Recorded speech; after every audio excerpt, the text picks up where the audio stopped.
Hey everyone! Welcome back to Match B2B Insights. I'm Brenda, and with me as always is the one and only Benny. Today, we're taking on a pretty hot topic, AI for Israeli B2B. I gotta say, when I first started consulting with Israeli SMEs, there was this rush to try to replace the entire marketing department with AI, like overnight.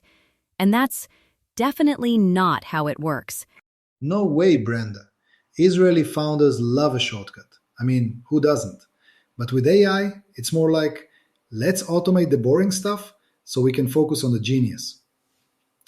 So, to level set, artificial intelligence in B2B marketing means letting machines help with tasks like analyzing huge piles of data, predicting what customers will do next, and automating simple stuff. But it's really not magic. Exactly. For small and mid-sized businesses, like so many here in Israel, the idea is to use AI to stretch your reach, not to suddenly fire everyone. You look at success stories like SimilarWeb. They use AI to manage massive amounts of global outreach without having a monstrous team. But even they didn't swap people for bots. And don't forget, AI is barely a decade old in marketing. Most B2B marketers worldwide are still finding their way, but adoption is moving fast. So it's not about robots running the show, more like co-pilots. Think of it as, well, a very smart intern who never sleeps, but still needs your supervision. So, let's dive in. One of AI's biggest wins is personalization, right? It lets you tailor emails, landing pages, ad campaigns, basically every digital touchpoint, to users in a way that feels unique, not generic. And I gotta tell you, nothing makes my day like seeing my inbox not overloaded with spam for once. Back before Israeli startups figured this out, it was, Dear Mr. Benny, can I interest you in insurance you don't need? Now, with AI, I get offers from cybersecurity firms that actually make sense for Match B2B. It's like, finally, someone gets me. Right? Look at Wix, for instance. They use AI to run campaigns that sound local and relevant in the US or Germany or Japan. The system knows to say, "Hey John," or "Hello Hans," and actually pitches solutions people care about in that market. That's how you scale personalization, by automating the boring parts but keeping the human touch. And listen, personalization at scale, that's gold for Israeli exporters. Even the smallest SME can compete globally because prospects feel like you're speaking directly to them. Not just Dear Sir, Madame, which, by the way, should be illegal for emails in 2024. Another place AI shines? Lead generation and scoring. Most people hear AI and think it's about writing clever emails, but it's also an absolute game changer for finding and qualifying leads. Especially for B2B exporters, the manual research can eat up days. Totally. Monday.com. Those guys use machine learning to sift through hundreds, thousands of leads and decide who's actually going to buy. I saw a stat. AI-driven processes are qualifying leads 3 times faster than manual methods. And lead quality scores are double what they used to be. Yeah. Once my team ran an AI-powered intent database for an Israeli SaaS, and we found 200 high-quality leads in under 2 days. That would have taken a week at least using old-school lists and LinkedIn stalking. And that's the point. AI slashes the grunt work, all the data crunching, is this company even a fit or am I wasting time? It becomes instant. People can focus on actually building relationships, not fighting Excel. Exactly. And that brings us to smart account selection. AI helps you prioritize which accounts are the best shot based on real data, not just gut or who you had lunch with last week. For sure. Take WalkMe. They're using predictive analytics to find which global accounts are most likely to convert.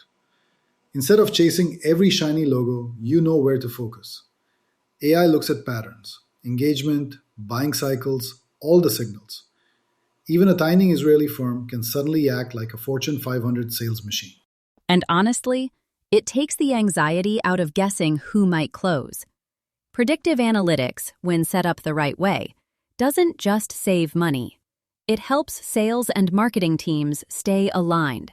Because you're not arguing over hunches, you're working from facts. It's almost unfair. Like, if you're running an SME here, this is your superpower for global business. Suddenly, 20 people feel like 200, and without burning everyone out. Let's talk about chatbots for a second. I've seen these go both ways. Sometimes they feel like magic, sometimes you just want to tear your hair out. But when done right, chatbots give you 24/7 engagement with prospects anywhere in the world, qualifying leads, booking calls, even supporting customers after hours. Perfect example, SoftConnect. They put a multilingual AI chatbot on their SaaS platform and tripled their US leads in under 6 months. That's not maybe we'll call you later. That's instant answers. Book in meetings while you sleep. And it works for tiny companies too. I did have a client once with the most annoying chatbot ever. Didn't respond to actual questions. Tone-deaf copy. Almost lost a big account over it. So, setup matters. A chatbot has to sound like your brand. Otherwise, it's just a robotic dead end. Right. No one wants a chatbot that sounds like it's calling from Mars. The secret? Smart design and close connection to your sales team. So the bot is bringing in the right leads, not turning people away. And honestly, automation is everywhere now. Not just chatbots or email. Marketing workflows, routine campaigns, performance monitoring, even things like LinkedIn outreach are all powered by off-the-shelf AI tools now. It means you don't need big teams to move quickly or to try new ideas. Oh, I love this part. Israeli companies especially. Why hire 10 marketers when you can build an algorithm that does the job over lunch? I worked with an agritech startup that automated LinkedIn messages, content sharing, reporting, everything. One person did the work of 5, without skipping a coffee break. That's peak Israeli efficiency right there. But the real win is you free up time for people to do what AI can't. Creative strategy, relationship building, the stuff that actually builds your brand abroad. Exactly. And for the audience, don't worry, you don't need fancy custom tools. Most small firms start with plug-and-play solutions. The tricky part is connecting them so your data flows. But when it does, you're unstoppable. Visibility. This is huge. Staying top of mind globally means your content gets seen. And that's where AI-powered SEO comes in. It updates your old blog posts, finds new keywords, helps you compete with bigger players. Hibab does this for global HR tech. They use machine learning platforms to catch content trends and keep their ranking high. Honestly, this is where most Israeli SMEs drop the ball. They make a great product, but leave the content sitting like last hummus, stale. With AI, you can refresh everything, right down to the meta descriptions. Brenda, you mentioned you save weeks editing all posts now? Yeah, totally. Instead of manually combing through every page, these AI tools suggest updates, flag new keywords, even help change the tone for the US versus Germany. For a small team, it's a lifesaver. And that's how you leapfrog bigger competitors, even if you're tiny and nobody in New York has ever heard of you. If your content shows up, you're in the game. But we'd be lying if we said it's all upside, right? AI is powerful, but it's finicky about data. If your CRM is a mess, or your website data is scattered all over, AI is just going to give you garbage results. Data quality, absolutely critical. Let's not be like Shlomo from IT, still running everything out of Excel and hoping for miracles. I've seen small exporters nearly tank a big project because their data was missing, messy, or just wrong. Suddenly, the fancy chatbot or scoring model is making terrible decisions. And there's the whole complexity and cost side. Some tools need serious IT muscle to set up, or cost more than you expected. If you try to do AI without a target or plan, it burns cash and gives you no results. So SMEs, go slow, start focused, and get your house in order first. Yep, start with the boring part. data prep, and cleanup. It doesn't sound sexy, but trust me, it's the difference between this just works and why did we bother. You know, another shift we're seeing is how AI's changing the whole agency relationship. Do you even need a marketing agency anymore? Or do you do it all in-house with off-the-shelf AI? It's kind of a mix now. Research is showing about 15% of B2B firms are spending less on agencies because they can do more themselves with AI. But, and here's the punchline, that doesn't mean strategy or real collaboration is dead. Israeli firms, especially, still ask for build me a system, not just run this campaign for me. Right. Agencies are evolving. It's less about pure creative and more about helping you design or integrate systems. Sometimes you want to control your operations, but bring in an experienced partner to point you in the right direction, especially when going global. Hybrid models, cross-border teams, that's the trend. So, let's bring it together. What do Israeli SMEs need to do to get value from AI and avoid the pain points? First, set clear goals. If you don't know what you want to measure, AI won't find it for you. Next, pick a couple of tools that fit your pain points, not the shiniest thing your cousin saw at a conference. And please, start with clean, high-quality data. The fancy stuff comes later. Yeah, and don't forget to stay human. The future probably looks like full-funnel AI running under the hood, but you still need people guiding the brand, building trust, showing empathy. That's what wins internationally. And if you ever let AI become the boss, your marketing will sound like a lost robot from Haifa. Use the tools. Don't let them use you. So how do you know if your AI-driven marketing is working? It starts with real KPIs, lead quality, conversion rates, engagement metrics. Don't just measure how many emails went out. Measure if the right people responded, or if your conversions improved. And the ethical side, also huge. Data privacy, transparency with your clients, making sure your algorithms aren't biased. It's easy to get excited and forget that those rules matter, especially for global business. Exactly. Best advice for Israeli SMEs? Put policies in place for regular audits, compliance checkups, and always keep some human oversight. You want to be the company known for wow, they use AI and actually care about people, not the one showing up in the next GDPR scandal article. This all leads to a single point. Using AI to scale doesn't excuse you from building trust. Personal touches, that real human spark, still matter in automated emails and chat. Absolutely. The best AI campaigns I've seen, they always blend automation with real voices.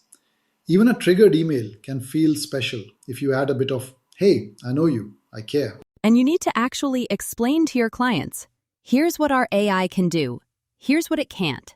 Set expectations. And keep those feedback loops running with your customers and partners so you know if you're crossing into robot territory. Yeah, check in regularly. Ask, does this still feel human? Adjust if it doesn't. Otherwise, you're just automating mediocrity. Something that keeps coming up. Your team isn't just along for the ride.